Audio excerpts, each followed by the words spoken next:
Give a voice to the unheard. This is the Morning Express on Mainland 98.3 FM. Welcome on board the Morning Express. Good morning. You are listening to the Morning Express on Mainland 98.3 FM.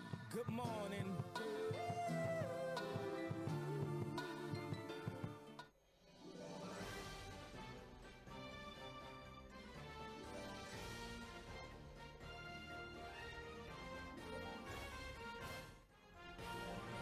Good morning, our beautiful listeners, our esteemed listeners, I should add. It's another opportunity for us to come together to discuss, to dialogue on issues as they affect you and I. Welcome to Mainland 98.3 FM. We're known as the sound of Lagos, and I hope that you had a restful weekend. It's been a very, very eventful couple of days, and I know it's a lot of information that we've had to process over the course of the weekend. But then I hope that in all of that chaos, you were able to find some level of peace. You're energized and you're ready for the week to come. I believe this is the last week in the month of February. Very, very fast, 2025, I should add. I have no complaints whatsoever. But then again, in all of the speed as the days are moving by, make sure that you're moving as well. How fast or how slow you're moving seldom matters, but ensure that you're moving as the days are counting. This is the Morning Express on Mainland 98.3 FM. The Morning Express starts at 5 a.m. and closes at 11 a.m. That's hours of an opportunity for us to really talk about national issues as we start our day. Information that might even be necessary as you begin to engage in your daily activities. Mainland 98.3 FM is the dial, and it's a pleasure to have you here again. Welcome to another insightful edition of Trends in the Papers. This is a segment within the Morning Express here on Mainland 98.3 FM, and we're going to be embarking on a journey through the pages of today's newspaper. News comes out every single day. In fact, there's news every single minute, and we might be lost in all of that, all the news that's coming out almost at the same time. That is why we do the best we can here on radio to make sure that we keep you informed as quickly as possible. And so every single day we address the news pieces that have been reported on the front pages of our dailies here on Mainland 98.3 FM. And the segment of the show where we do that is Trends in the Papers, which is happening right now from 7:40 a.m. to 8:30 a.m. That is when we engage in this endeavor. So we're, like I said, we're actually at a point where information, the interpretation of the news is very, very important. In a way, it decides what our reality truly is. And so this Monday morning, we're not just observing the headlines, right? We're going to delve deeper into reports that sort of capture political maneuvers, economic shifts, if you like, and their social implications, I should add, because there are a lot of social implications as we know it. Now, aside from just looking at the papers, we would also take a look at nuances of public opinions. A lot of you have controversial opinions, different opinions on a lot of these issues. But of course, we would provide you with expert analysis. So it's up to you to agree, disagree, or bring in fresh perspective. And so we're going to be navigating today's story with the aim of illuminating and even elucidating on these reports that have been brought to you. It's the 24th of February 2025. It's 7:44 a.m. and I'm excited because in another 24 hours I'll be a few thousand naira richer, but I'll not explain the context of that. But let's go back to the primary focus of this morning. I'll be bringing Fᴜᴜᴜ on board in just a few minutes so that we can take advantage of the time we have and really look deep into the stories that have been reported. We're live on social media. Please join us on Facebook and on YouTube, where we're streaming live at Mainland 98.3 FM. That's our handle on social media. You can also listen via Radio Garden. That's at Mainland 98.3 FM, or whatever radio app that you like to use. There's Radio Tuna. It doesn't really matter. As long as it's an online radio app, we're live, we're functioning on those platforms. Radio Garden, Radio Tuna, My Radio. Find us at Mainland 98.3 FM, and also you can listen via our website www.mainlandfm.com. As you know, every Monday we try to keep you up to speed with all the reports that made the headlines over the course of the weekend. I'm talking Saturday, Sunday. Some people like to rest, they don't like to look through the papers over the weekend, but that's fine. It's our job to keep you up to speed. So if you'd allow me in about 2 minutes, read to you some of the headlines that were quite popular over the weekend. Now, the Guardian newspaper says 1966 coup, Ohanaeze seeks apology, 10 trillion naira compensation from Tinubu. The Guardian over the weekend also reported jail attacks. Federal government deploys bullet-resistant guard boots in prison. Federal government sets April deadline for Lagos-Badagry Road, 2027. Crisis looms in Kano APC as minister opposes Ganduje's candidate. Going further, we have underage gambling deforming society, says clerics. Serap sues CBN over ATM fee hike. Resume duties tomorrow, Osun APC tells reinstated local government chairs. Don't turn Osun into wild, wild west, Makinde warns APC. Rights group calls for Babangida's prosecution over June 12 annulment. That is, or those are some of the most famous reports that we saw on The Guardian over the weekend. Now, moving on to the Punch newspaper, we saw activist others lampoon Babangida demand ex-dictator prosecution. APC cries foul as PDP clears Osun local government poll. Supreme Court judgment fails to seal local government autonomy 7 months after verdict. Nigerians in UK protest visa scam, call out 30 suspects. I'm not desperate for 2027 presidential ticket, says Obi. The Lagos Assembly workers face charges for assaulting DSS officers. Motorists hunting cheaper quality fuel create queues. We have enough petrol for local demand, Dangote assures Nigerians. Stay away from local government secretariat to avoid clash, Adeleke tells chairman, councillors. NDLEA arrest Thai woman with 46 kilograms of cannabis at Lagos airport. And finally, for Vanguard newspaper, the weekend stories, we had Benue APC to receive over 80,000 defecting opposition members, state chairman says. Cardoso commits to strengthening Saudi-Nigeria partnership.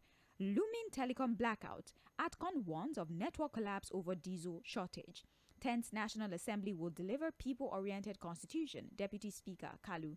NAFDAC raids and find USAID donated drugs in Nigeria market.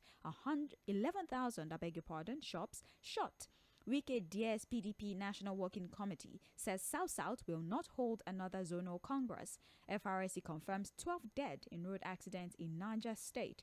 And finally, House of Representatives to hold public hearing on tax reform bills. Now, those are the most popular stories across our different dailies for Saturday and Sunday. And now we're moving on to stories for today. Fᴜᴜ will join us very soon. Don't forget you're listening to Trends in the Papers on Mainland 98.3 FM. We're going to look at the Guardian newspaper, the Punch newspaper, and if we have time, take a look at the Vanguard newspaper. Good morning to you, Fouad. How are you doing today? Good morning, Sage. I'm good. How are you doing? I'm well. I said earlier that I'm super excited. Today is the 24th. So in another 24 hours thereabout, I'll be a little bit richer, like a few thousands richer. And then I'll not talk to you anymore because you don't have money as much as I do in another 24 hours. You're expecting the result. What does that even mean? What does that even mean? A few thousands richer, maybe you don't put something somewhere. Fouad, talk to me nice. I will soon be richer than you. So be nice to me. And I might consider staying friends with you. Make sure it gets to me too. Share some. So if you do well, maybe when I call a gathering, you can decide to also join. And maybe people can even donate money for me too, so that I can progress in my path to riches. Yes. And all the people that I might have oppressed, they will have no choice but to join me and also donate money for me. So thank you. I just wanted to 100%. Yeah. Anyways, good morning to you. Welcome to the program. Like I said, The Guardian, The Vanguard, and Punch newspaper. Let's look at The Guardian newspaper. Now, the top story for The Guardian newspaper: a journey in service. Afterthought of the Maradona, say critics as IBB shares June 12 blame. Now, unfortunately, I was unable to get this particular headline from the online from the website of the Guardian newspaper, but there are a lot of stories that sort of speak to that particular headline, so we can use that in the alternative. The Guardian still reports IBB should be in prison for the rest of his life, says Aborishade. Now, an Ibadan-based human rights activist, Femi Aborishade, has said that former military president Ibrahim Badamasi Babangida should be in prison for the rest of his life for damaging the country. It will be recalled that IBB launched his autobiography, A Journey in Service, on February 20, 2025. 1985, giving a personal account of his regime, which began on the 27th August 1985 and lasted until August 26, 1993. Now, reacting in a chat with The Guardian, Aboríṣadé maintained that Babangida should be in prison for the rest of his life. He says IBB was not sincere in his regret, adding that he damaged the country. He emphasized that the June 12 annulment was a disservice to Nigerians, asking about the human rights activist Aboríṣadé, monumental disservice to Nigerian society. The struggle against the annulment has caused untold bloodshed, death, maiming, killings, and brutalization. It is unfortunate that people like IBB, who ought to be socially ostracized for the monumental setback their regime represents for society, are being celebrated by a segment of the media. He deserves to be put on trial. He deserves to be in prison for the rest of his life. He goes further to say that, well, I don't even know if I should say this, but then it's his words and we can credit that statement to a particular person. He says further, from the standpoint of the masses of Nigeria, IBB is a tyrannical villain. And from the standpoint of those honoring him with their presence and donating part of the loot they stole from what belongs to Nigerians, IBB is their hero. I'm going to end it there. He said more, but for the sake of time, I will end it there. Fuad, reactions have trailed the content of the memoir written by former military president IBB. Now, some say his book is a work of art. His admittance that, there were a lot of wrongdoings under his tenure is enough for us to forgive him and look past his errors because the heir is human, according to them. But there are others who stand very strongly on the idea that he should not be allowed to go scot-free, so to speak. He should be punished for the things he has at least admitted to, or the things he's believed to be complicit in. The bloodshed, the deaths that happened during the coup, the consequences of the annulment of the election that is believed to be the freest and the first, amongst other things. We have this human rights activist that's calling him a tyrannical villain. And that why are we celebrating somebody who does not necessarily have a past of being good to the Nigerian people? What are your thoughts? He did not exactly say he annulled it, Fuad. I'm sorry. He did not say he annulled that election. I just want to put that out there. He says, I take responsibility because it happened under my tenure. On what basis can we prosecute him if we even want to consider the idea of this human rights activist? Okay, thank you so much. There are three questions you raised. The first one is to address those that are saying that, look, he's admitted wrongdoing and that, look, we should forgive him. And what comes to mind is this. As the person himself begged for forgiveness, is there any part of the book where IBB said, look, and there was no part of the book where he felt angular, subverting the will of the people? Forgive me, Nigeria. There was no part of the book. The fact that, look, you take responsibility for all the wrongdoing does not necessarily mean that, in fact, it could have even been an arrogant admittance of wrongdoing. Okay, yes, okay, it happened under me, do your work. And that was what I saw. Literally, from the show, quote and unquote, of shame of what happened last week at the book launch. And I say a show of shame because there was no sobriety. It was supposed to be a period of sober reflection. But what did we see? We saw laughter, we saw cheers, we saw donation, look at even the perception that event created. Or for the organizers of that particular event, what kind of perception were they trying to create? Oh, that look, in Nigeria, we would always reward criminality. We would always reward wrongdoing. Because whatever happened in June 12, 1993, was a criminal act of subverting the will of the people. It is now easy for IBB to come out and tell us, oh, it didn't happen under me, even though I took responsibility. There were forces stronger than me who did all of these things. A lot of those forces are no longer alive. Maybe some of them are alive, but at least the principal actor, according to his book, is the late Sani Abacha, who is no more alive to defend himself. But we knew all the games, all the Maradona movement, the back and forth, the dribbling, the deceit, the lies.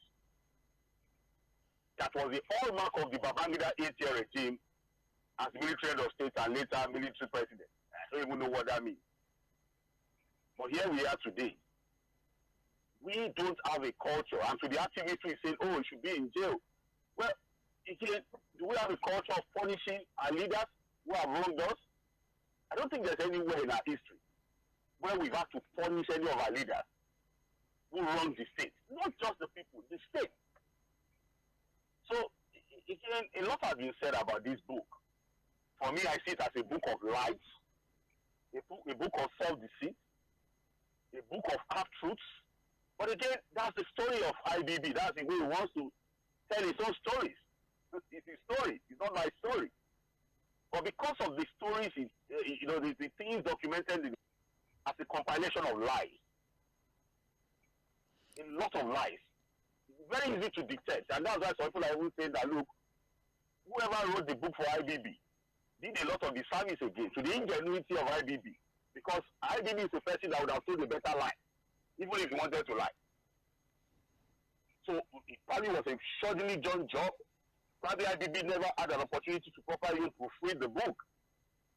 Because the IBB we knew in the past, the man that was referred to as the evil genius, would not have given a terrible account of what happened in his lifetime, the way it was done in that book. But again, it is what it is. I'm what you say. Yes, Fuad. I just want us to speed through most of the things that were said, and the reaction that has trailed it. Now, there's another reaction regarding another part of that book, and I'm talking about the unfortunate killing of Delegiwa, the executive director of the Center for Free Speech Organization, Mr. Richard Akinola.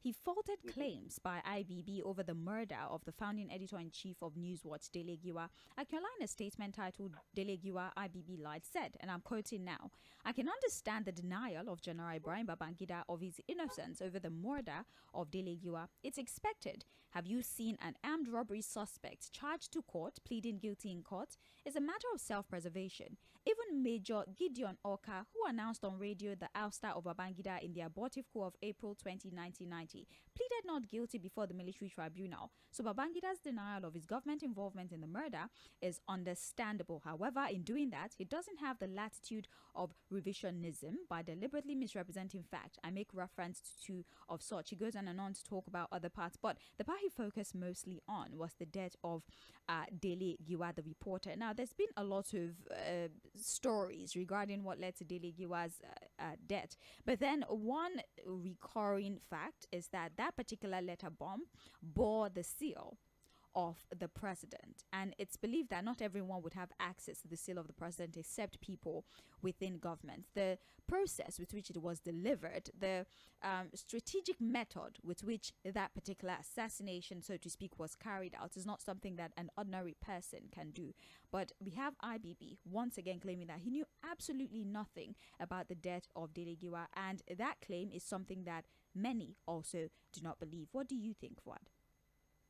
Well, the facts are there. Opinions may differ, stories may differ, but the facts will always be there. Until today, until tomorrow, irrespective of what has been documented in that book, a lot of facts still shows that, look, the manner in which Delegiwa was assassinated could only have been done by the highest level of government intelligence.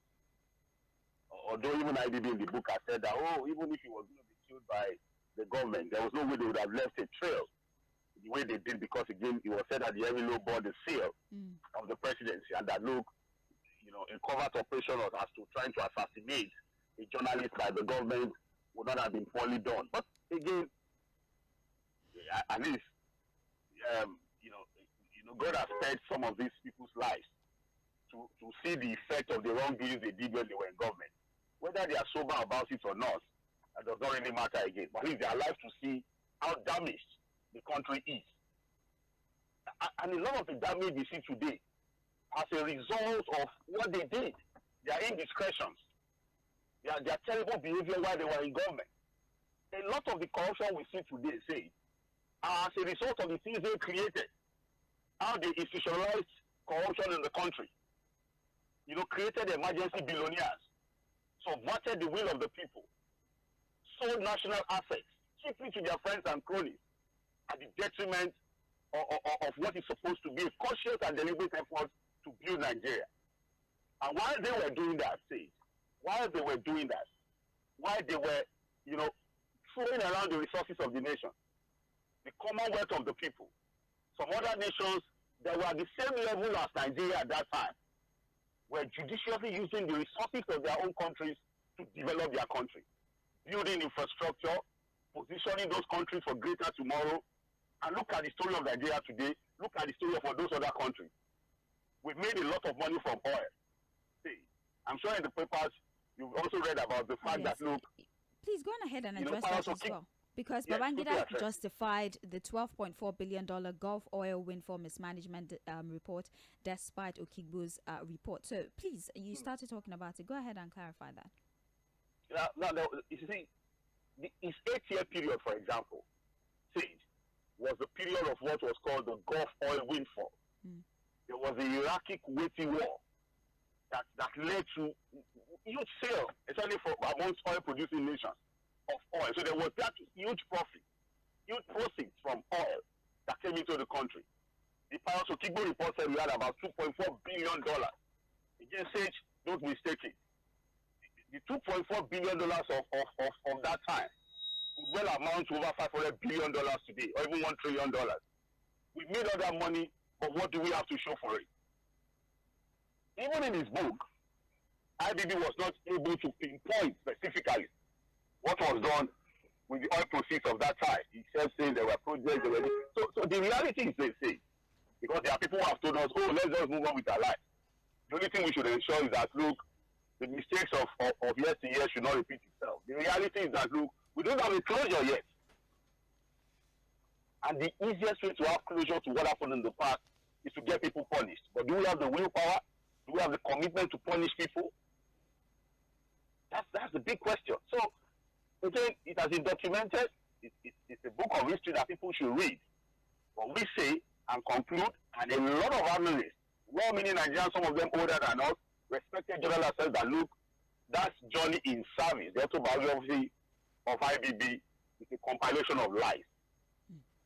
All right. Well, if you're just joining the program, this is Trends in the Papers on Mainland 98.3 FM. I'm here having a conversation with Fuad Said. We're looking at the Guardian newspaper, and, well, of course, most of the stories represented on the front page is regarding the aftermath of the book launch of former military president IBB, some of the content and the reaction that has trailed the content of this particular book. Join our live stream on Facebook and on YouTube at Mainland 98.3 FM. People are telling me on Facebook that they can't really hear us, and so I hope that somebody from the tech department can see this so they're able to find out what's going on. Please, we're sorry, we'll fix that as soon as possible, but I'll do what I can from here as well. And when you can hear, I would love somebody on the platform to also tell me when they can actually hear what's going on in the studio. Thank you so much for your feedback. It means a lot to us.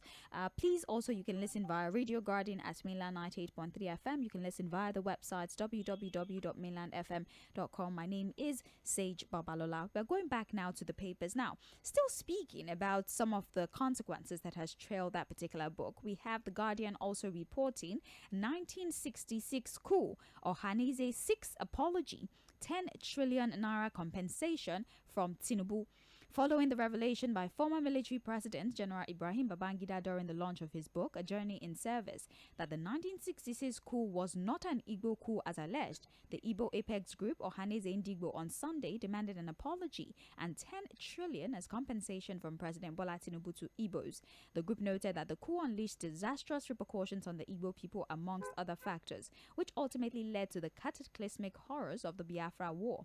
In a statement obtained by The Guardian in Abakaliki, the deputy national president of the Ohaneze faction, Okechukwu Iziguzoro, noted that the apology and compensation had become necessary due to the staggering loss of life, with approximately 3 million Igbos, predominantly innocent women and children, slaughtered during the conflict, an event that continues to reverberate through the collective consciousness of the Igbo people. He goes on to also talk about how it has led to the marginalization of the Igbos, the lack of proper representation, the fact that it's probably why Igbos still have 5 state problems that the East suffers, the Igbos suffer, is ripple effect of this allegation that the 1966 coup in Nigeria was the Igbo coup. And most of this allegation stemmed from the fact that most of the military officers that led that coup, well, led by Major Emmanuel Ifeajuna, I believe that's his name. And so because of how many Igbo officers were named in that coup, for some reason we believe that it was an Igbo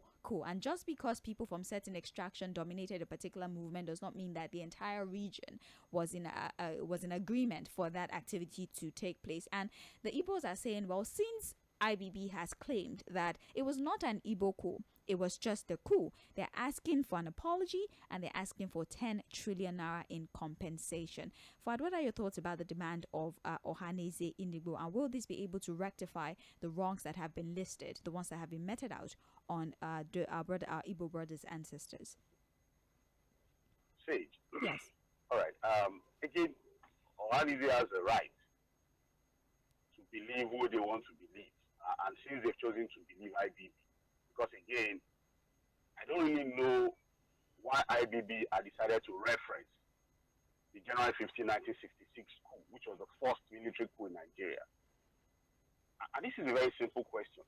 At what point was the January 15, 1966 coup referred to as an Igbo coup? And who referred to it as an Igbo coup? It's very important for sake of history. Because again, these guys have started again. Distortion and an attempt, to pit people against themselves. Who referred to the 1966 coup as an Igbo coup? It would be nice to know, and IBB must tell us, at what point did anybody refer to the January 15, 1966 coup as an Igbo coup? It's available for anybody that is discerning enough to go and read about it.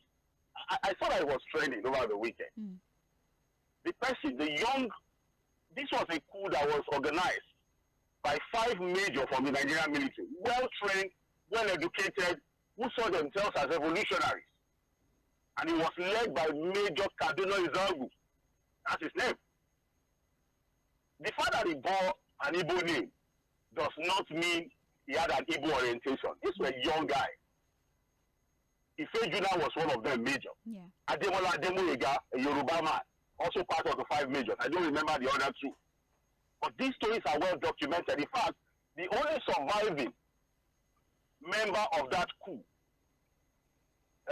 Major Ademola Ademoyega, has written a book that people can find time to go and read about the motivation for the coup in the first place. I would have seen that there was nothing ethnic. There was no ethnic sentiment. There was no Igbo, no Yoruba, no Hausa in the minds of those that were organizing the coup, or that organized the coup at that time. It's well documented in the book Why We Struck as to why the young military officers, all trained in the UK at that time, brilliant young guys, decided that, look, there had to be a military intervention. They talked about corruption. They talked about a lot of the things that our politicians were doing in the First Republic that needed the military to come in to change. So, even in orientation and thinking, Major Kaduna was never. He was trained in the North. He was a brilliant guy who was only seeing Nigeria at the point when the coup was organized. But again, there were a lot of mistakes and indiscretion. These were young guys too who probably were going to make mistakes. Maybe they didn't understand the complexity of the Nigerian state. All they saw was the need for the military to intervene and, of course, change the order of things at that time. There was, after the coup, because of situations of people who died, who didn't die, of course, these 5 guys had marked some people for assassination. There were those that were killed and those that were not killed. Are you with me, Faith? Yes, I'm with you, Fuad. And so, even in the foreign report, I think it was the BBC, for example, had reported that it was a one-sided coup. See, that it was a one-sided coup. And that, look, because some people were killed and some were not killed, there were ethnic colorations to it. But I'm saying that, look, irrespective of the report, what we read of the minds of people that organized the coup did not show that there was ethnic consideration at the time they were organizing the coup. So it's nice for us to know at what point did anybody refer to it as an Igbo coup.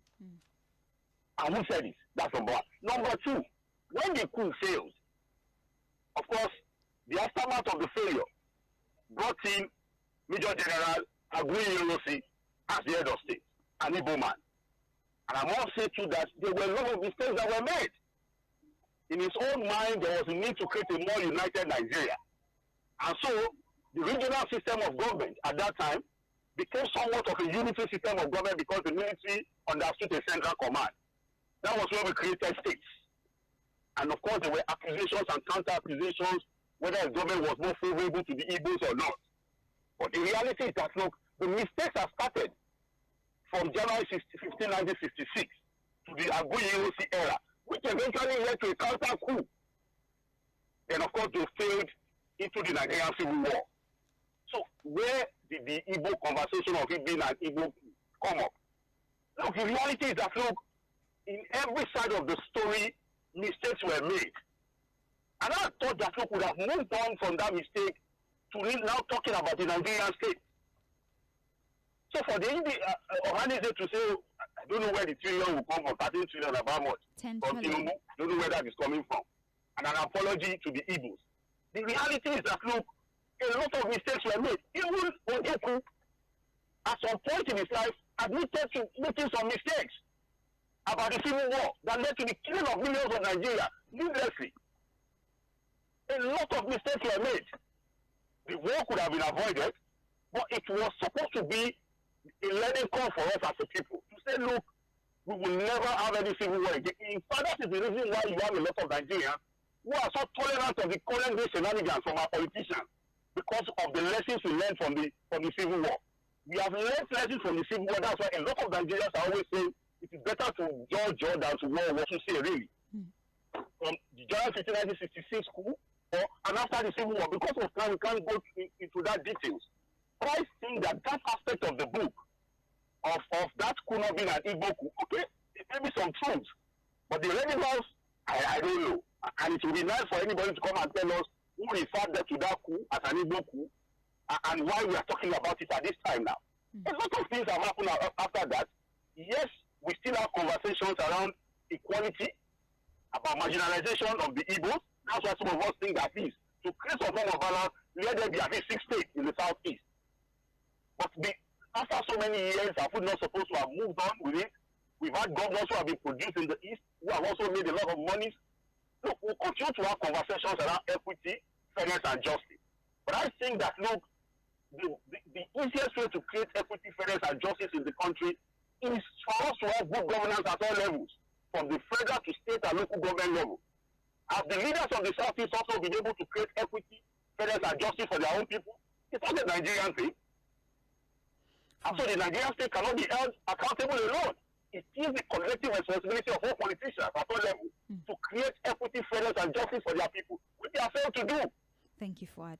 I'd like us to move on to other stories. You can get the full report on page 8. I believe other programs throughout the course of the day would really scrutinize this book and some of the talking points that have been extracted for further discuss. Listen to the Situation Room today by 4 p.m. with Tʀᴇɪᴅs Iɪr. I believe that this will be a discuss. Mᴜɪᴟᴜ Sᴜ will be joining the program and they would analyze a lot of things from this particular book and how it affects us in modern day society as we're practicing democracy. It's on page 8 of The Guardian, like I said. Let's move to Osun State, Fuad, because you've spoken about creating an environment where people can actually thrive, and Osun State at the moment is the hot topic when it comes to state politics. The report tells us this morning that concerns as Adeleke swears in newly elected council chairman, councillors, the riders orders them to stay away from the local government secretariat. Osun APC asks reinstated local government bosses to resume today tax agencies on security. Now, the Osun State Governor Ademola Adeleke has sworn in the newly elected council chairman and councillors across the state.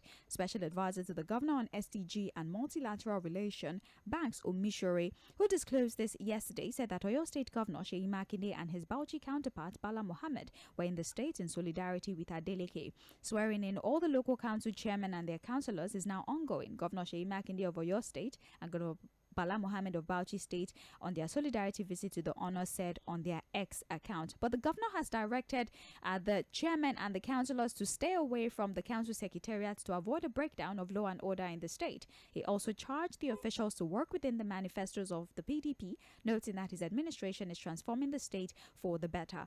Fouad, as you know, there's a subsisting appeal court judgment, there's a high court judgment, there's still cases that are in courts. It's just it's a Pandora's box of legal issues. Thank you very much. That's what it is at the moment. But the election happened, even despite the fact that the AGF, the police as well, the Inspector General of Police now, please help me, his name, it eludes me. They had given an advisory that that particular election should not hold, that there's going to be problem, there will be Armageddon, what have you. But that election did hold. The APC had said earlier that they would exempt themselves from that election. And as you know, all the 30 local government areas was won by the PDP. Fouad, if you will indulge me for the next 4 minutes, I want us to listen to the exchange that happened between Adedeji Adebayo, that's the head of digital media of the APC in Osun State, and Chief Segun Sowunmi, the PDP chieftain. They had a little bit of a conversation on a news program. And indulge me 4 minutes. Let's listen to what they said and we can analyze from that. Please take a listen to this. We'll continue the conversation here on Trends in the Papers. The imagination of the IG and his intelligence that said Armageddon will break off is one of the reasons why you should know that he didn't get it right, because after all, the election has taken place and there was no Armageddon. So what security threat was he imagining except for the one they were going to orchestrate with their APC party that they are supporting? Then, more importantly, I've just told you, this Osun case has brought us back to the often contentious conversation. Should Nigeria now split the office of the Attorney General from that of the Minister of Justice? Because it is not correct and it is not right and it is not the intention of judiciary that the Attorney General of the Federation, who is supposed to be Attorney General of all, will, as has happened in the case of Osun, now suddenly become the law officer, the defender, the proposer, the enabler of one side. So if we decide that, okay, the lessons we want to learn from Osun, we're going to split the office into two, get an Attorney General for the Federation, and the President can have his Minister of Justice who will be doing his own bidding. That's the best way, because how else could we, if not for bravery and courage, what did you expect the governor in the state to do? He's the chief security officer per our constitution. Should the IG have gone there and removed all the security? What if Adeleke had not been running a peaceful, melodic state? What happened if it was one of those places in the south or some of those locations where the freeways can easily blow up? Who would be responsible? His duty was to provide cover for them, and it is within the right and the responsibility of his state to conduct his local government election. Ordinarily, the idea of federalism does not really put the hand of the federal government over the state to go to the local government. That's not the intention. If you are going to be reforming society as a federating system, you must slowly but gradually be relinquishing the powers to the subnational. That's their responsibility. Luckily, you have written a law now, a judgment that comes from the Supreme Court that has allowed the local governments to have some autonomy. But it did not say that that autonomy must mean that you will not even allow the chief executive officer of the state, the governor and his people and their laws and their statutes to run. Let me start like this. What happened in Osun State today is a mockery of our democratic exercise and process.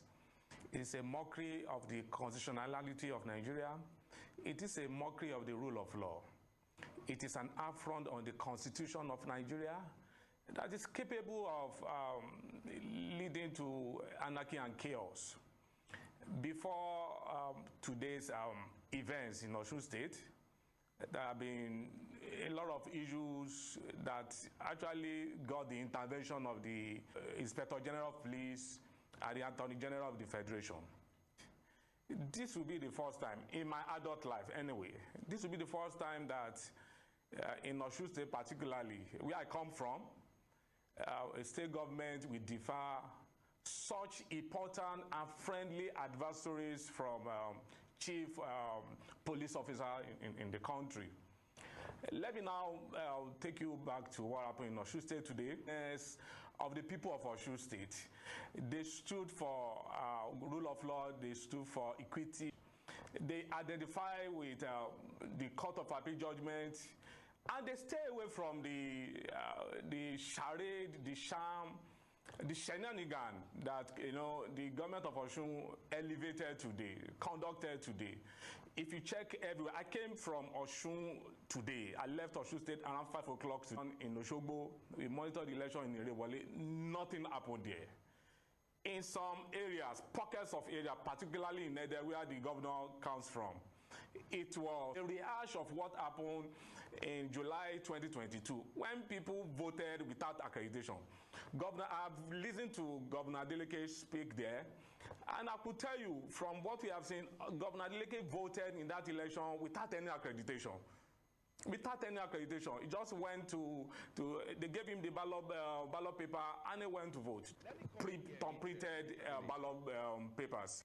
We did not participate in the election, and we made this known to the whole world. We withdrew from that election in view of the Court of Appeal judgment, saying that there was no vacancy at the council level. So it was on the basis of this that we did not participate in this election, and we wrote a letter to the OSEC, the Osun State Independent Electoral Commission, that we will not be participating in the election in view of the development coming from the Court of Appeal.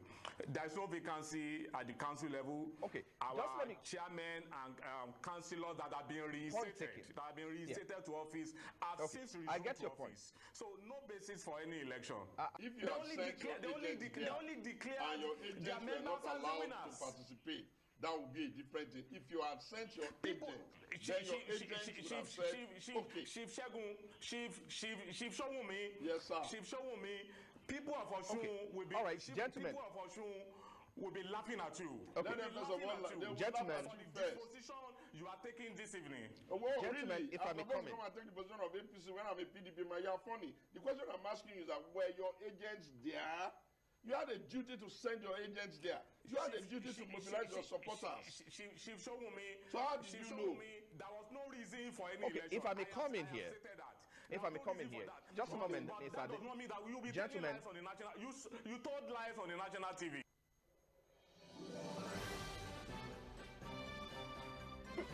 I'm so sorry. It took longer than I expected, but I just needed us to hear from the horse's mouth. Adedeji Adebayo, head of digital media, APC Osun State, you heard, and then Segun Sowunmi, the PDP chieftain, and that is the exchange. That particular interaction already asked all the question. But again, Fuad, they've raised concerns about the separation between the AGF and Chief Justice. Let them have, it should be separate so that we do not have one who serves the interest of the center and also it has to represent the entirety of the nation. And then also, just because local government autonomy exists does not mean that governors cannot perform their oversight function. That's another point that was raised there, thanks to that election. Also, the influence of the federal and the center on state issues is something that was raised in that interaction. And finally, the voter apathy and the decision of the APC not to participate. Is that enough to consider that election null and void? Segun Sowunmi says you did not send anybody to represent, so you losing all the 30 local government areas is your business. Fuad.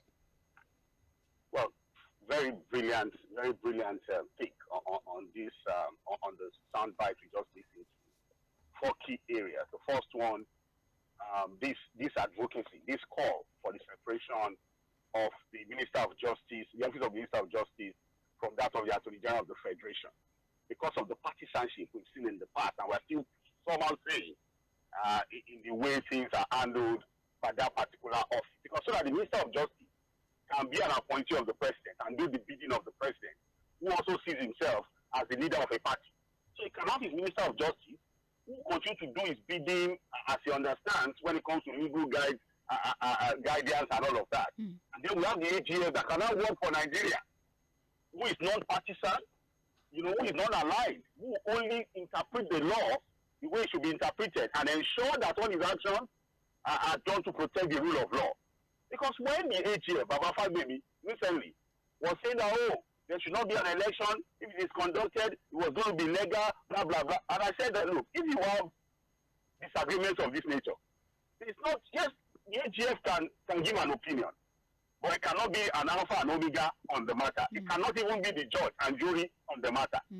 So if there's a disagreement, a constitutional disagreement, the best the AGF can do is to try and give a guide and advice it will still be resolved by the courts. And you can see that while it was being said that, look, any election that is conducted in Osun was going to be legal, a day before the election, a high court in Osogbo gave a judgment to say that, look, the elections can go on. Okay, what would the AGS say to that? Say, there was an appeal court judgment fully that said, oh, the APC chairman should not have been removed. Even though the state government is arguing that there's still another judgment that has not been vacated by the APP. But let us even say that's the constitutional disagreement crisis we have. And that, look, it was going to be wrong to conduct any election. Okay, what of the state high court that now also ruled that the election should go on? What then do we say to that? So you can see that, look, politicians can argue from different sides. You can see that Fᴜᴜᴜ is basically arguing for the PDP and his party.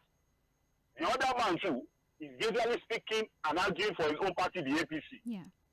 Sage, the reality is that, look, when it comes to conduct of local government elections in Nigeria, whether in APC control state or PDP control state, there has never been any election. They have always sat down to write results. Take that to the bank, take it from me. And in all of the elections, because you could see the APC man say, oh, the people of Osun rejected the shenanigans for local government election, they stayed away. In all the states the APC too had conducted local government election, there was water party, nobody came out. In Ogun State, when APC conducted their own local government election in Ogun State, who are the people that came out to vote? So because people in the states know that today the so-called local government elections we are organizing, it's a complete shame and mockery of anything electoral process. They just sit down and write results. Don't be deceived by the optics. So the same thing other states have done was what was done in Osun State on Saturday. And results have been announced. In fact, as expected, all the 30 local governments were taken by PDP. And the councillorship positions. As expected.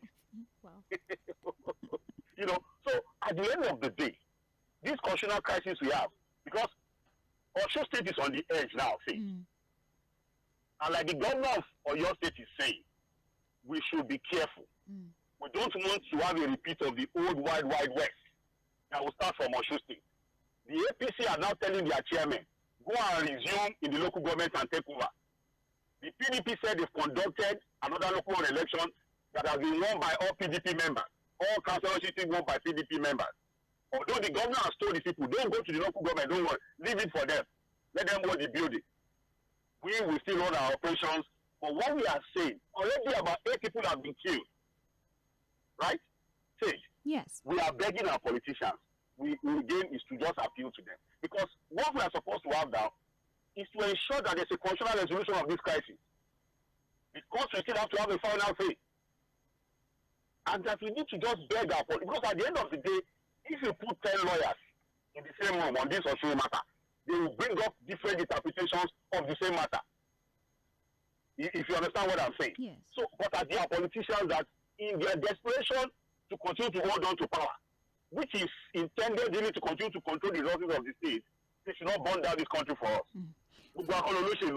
Fuad, thank you very much. They must not slide this country into needless crisis. Yes. Because of their own insatiable quest to continue to hold on to power and control the resources of the people. Thank you very much. That's what I will say on this matter. When we come back, I actually want us to look at one final issue, and this is about Dangote Refinery and the claim that he doesn't have enough to feed the nation. And Dangote has a contrary opinion, but we're out of time. We have a commercial. When we come back for Mainland Focus, we'll take 2 minutes to address this, and then we go to the focus of the day. Thank you so much, Fuad, for your insight. Thank you all for participating, and we'll be back at 8:40 for Mainland Focus. Please stick around. The conversation continues here on Mainland 98.3 FM. I'm Sage Babalola. We'll be back.